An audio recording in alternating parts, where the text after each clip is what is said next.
Chapter number 14 start कर रहे हैं और चैप्टर का नाम है अपना सांख्यिकी। बहुत ही आसान चैप्टर है और ये चैप्टर बहुत ही इंटरेस्टिंग भी है। ठीक है, कॉपी पर निकाल के बैठना है, साथ साथ नोट भी करना है। अच्छा, ये चैप्टर आपका क्लास 9th में, 10th में, 11th में, 12th में, चारों क्लासेज में आएगा।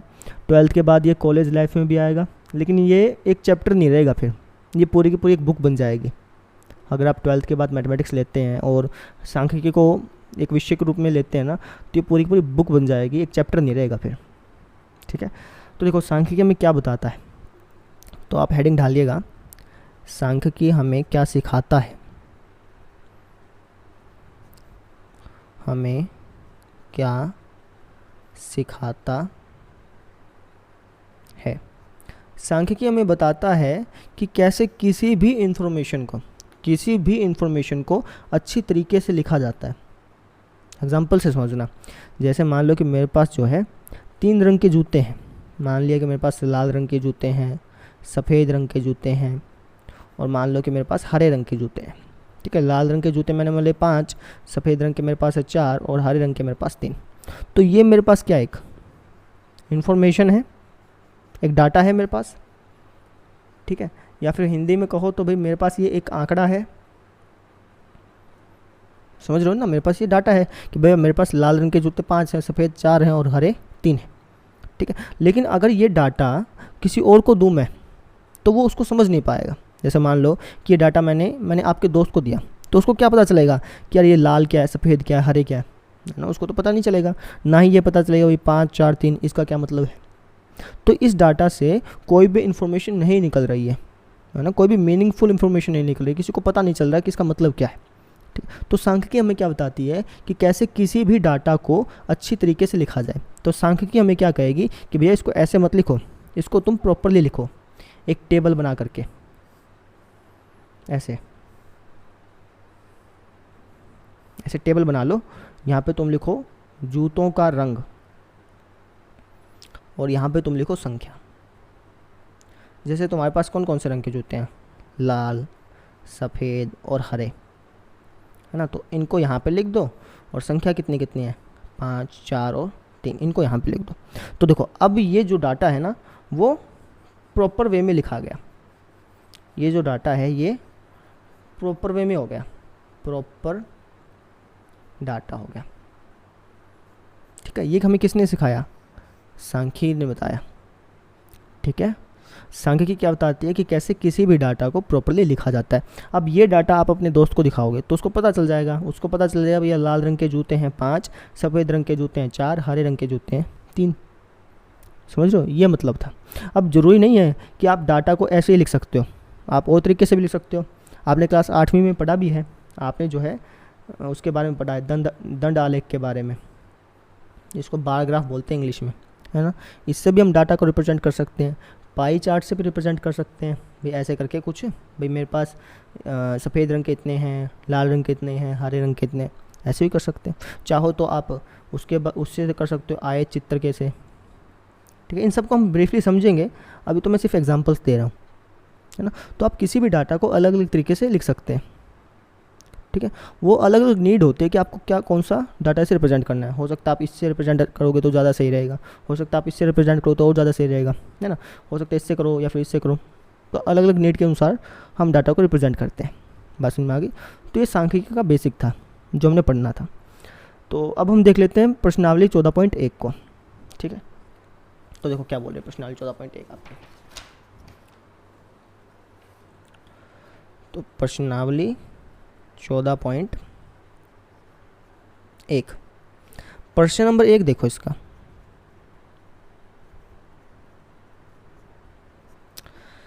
प्रश्न नंबर 1 क्या बोल रहा है, कि उन आंकड़ों के 5 उदाहरण दीजिए जिन्हें आप अपने दैनिक जीवन से एकत्रित कर सकते हैं। देखो हमारी रोज़मर्रा की ज़िंदगी में ना, हम बहुत सारे आंकड़े जो हैं वो यूज़ करते हैं। ठीक है, यूज़ करते हैं या फिर आप कह लीजिए बहुत सारे आंकड़े हम इकट्ठा करते हैं। फॉर एग्जांपल अभी मैंने जूतों का एग्जांपल दिया कि मेरे पास किस किस रंग के जूते हैं, तो वो मेरे पास एक आंकड़ा था ना, वो इन्फॉर्मेशन थी, मेरे को पता थी, है ना। ऐसे ही बहुत सारी इन्फॉर्मेशंस होती हैं और उन इन्फॉर्मेशन में से हमें सिर्फ 5 इन्फॉर्मेशन यहाँ पर लिखनी है। आप अपनी मर्ज़ी से भी लिख सकते हैं। फॉर एग्जांपल मैंने कहा कि भाई मेरे पास जो है विभिन्न रंग के पेन हैं, ठीक है। तो उन पेनों की संख्या को लिख सकता हूँ, वो भी आंकड़ा हो गया। तो आप कह सकते हो मेरे पास विभिन्न रंगों के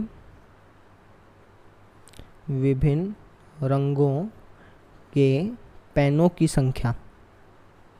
तो ये भी मेरे पास क्या एक डाटा है।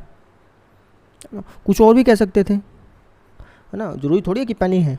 आप कह सकते थे मेरे घर में पंखों की संख्या, मेरे घर में टीवी की संख्या, मेरे घर में फ्रिज की संख्या। कहने को कुछ कह दो, 5 एग्जांपल्स दे सकते हो आप, है ना। अच्छा, ये जो एक्सरसाइज है ये आपकी एग्ज़ाम में नहीं आएगी, ये सिर्फ समझने के लिए बस, ठीक है। अच्छा, ये तो बात हो गई कि हमारे घर में क्या क्या है, हमने लिख दिया, उस डाटा को लिख दिया। थोड़ा सा अलग एग्जांपल लेते हैं। अच्छा, मैं एग्जांपल ले लेता हूँ, जैसे फॉर एग्जांपल भाई मेरे परिवार में सदस्यों की संख्या, है ना, थोड़ा सा अलग है लेकिन है तो ये भी डाटा। तो मैं लिखता हूँ मेरे परिवार में सदस्यों की संख्या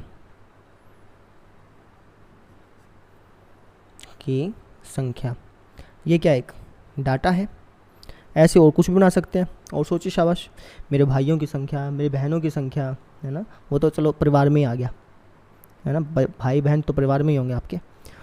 तो कुछ और एग्जांपल्स हो सकते हैं आप, जैसे भाई मेरे दोस्तों की संख्या, है ना, मेरे दोस्तों की संख्या। भाई मेरे कितने लड़के दोस्त हैं, कितनी लड़कियां दोस्त हैं, ठीक है। तो ये भी क्या एक आंकड़ा ही है। इस तरीके से हम बहुत सारे एग्जांपल्स ले सकते हैं, ठीक है। मैं थोड़े से अलग अलग ले रहा हूँ क्योंकि मुझे समझाना पड़ेगा आपको बाद में, फिर थोड़ा सा कंसेप्ट इसमें से निकलेगा। अच्छा, एक एग्जांपल ये भी हो सकता है कि मेरे गांव में रहने वाले लोगों की संख्या हो सकता है ना। अच्छा, ये इन्फॉर्मेशन कहाँ से लोगे, जैसे ये तीनों इन्फॉर्मेशन है, ये तो आप काउंट कर लोगे। भाई आपके पास कितने पेन, आपने काउंट कर लिया, 1 है, 2 है, 3 है, 4 है ना। परिवार में कितने सदस्य हैं वो भी आपने काउंट कर लिया। दोस्तों की कितनी संख्या वो भी आपने काउंट कर लिया। लेकिन गाँव के लोगों की संख्या वो कैसे काउंट करोगे? आप थोड़ी ना घर घर जाके काउंट करोगे, है ना। भाई आप घर पे गए, बोले कि भाई कितने आपके परिवार में कितने सदस्य हैं, ऐसे तो नहीं कर पाओगे, बहुत मुश्किल काम है। तो आप क्या कर सकते हो, आप इंटरनेट पे देख सकते हो, इंटरनेट पे हमें डाटा मिल जाता है ना। तो आप क्या कह दोगे, भैया इंटरनेट में या फिर इंटरनेट पर मेरे गांव के लोगों की संख्या, वहाँ से आपको डाटा मिल जाएगा, है ना। ये तो आप खुद काउंट कर सकते हो, लेकिन ये तो आपको इंटरनेट से काउंट करना पड़ेगा। ऐसे अगर मैं एग्जांपल लूँ और, भाई इंटरनेट पे भारत की जनसंख्या, या फिर आप कह दो इंटरनेट पर, कुछ भी एग्जांपल ले लो, इंटरनेट पर देशों की संख्या, इंटरनेट पर कुल देशों की संख्या।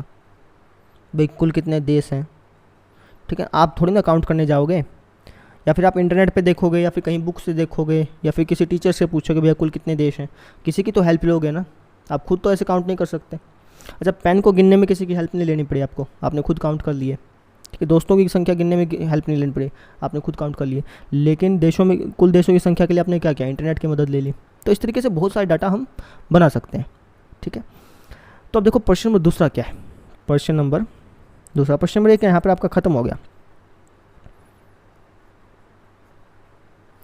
तो प्रश्न नंबर 2 में बोला है कि ऊपर दिए गए प्रश्न 1 के आंकड़ों को प्राथमिक आंकड़ों और गौण आंकड़ों में वर्गीकृत करो। भाई आपने 5 एग्जाम्पल दिए हैं ना, इनमें से बताओ कौन से प्राथमिक आंकड़े हैं और कौन से गौण आंकड़े हैं। प्राथमिक आंकड़े और गौण आंकड़े क्या होते हैं उसको समझो। प्राथमिक आंकड़े वे आंकड़े होते हैं जो आप खुद ब खुद कलेक्ट करते हो, या फिर आप कह दो कि खुद के दिमाग से कलेक्ट करते हो। अगर आप देखोगे प्रश्नावली 14.1 के ऊपर ही लिखा हुआ है, जैसे मेरे पास ये NCERT बुक है तो मैं आपको बता देता हूँ। प्रश्नावली 14.1 है ना, इसके ऊपर ही इस पहरे पे देखो, स्वयं अन्वेषक ने अपने दिमाग में एक निश्चित उद्देश्य रख के सूचनाओं को इकट्ठा किया। जब अन्वेषक मतलब जब आप खुद इन्फॉर्मेशन को इकट्ठा करते हैं तो उसको हम बोलते हैं प्राथमिक आंकड़े, ठीक है। लेकिन जब आप किसी की हेल्प लेते हैं, यहाँ पर लिखा भी होगा, जहाँ किसी भी स्रोत से आपने हेल्प ली, है ना, उस डाटा को लिखने में उसकी हेल्प ली, तो उसको हम बोल देते हैं गौण आंकड़े। आपने क्या किया, इंटरनेट से देखा और छाप दिया, है ना, तो वो कौन सा होगा, गौण आंकड़ा हो गया। अब बताओ इनमें से कौन सा प्राथमिक आंकड़ा है, सोचो शाबाश, इन 5 उदाहरणों में से कौन सा मेरा प्राथमिक आंकड़ा है। प्राथमिक मतलब जिसमें आपने किसी की हेल्प नहीं ली, आप खुद ब खुद अपने दिमाग से काउंट कर पाए। ऑब्वियस सी बात है, पहला और दूसरा और तीसरा। तो आप कहोगे कि सर प्राथमिक आंकड़े हैं मेरे पहला, दूसरा और तीसरा।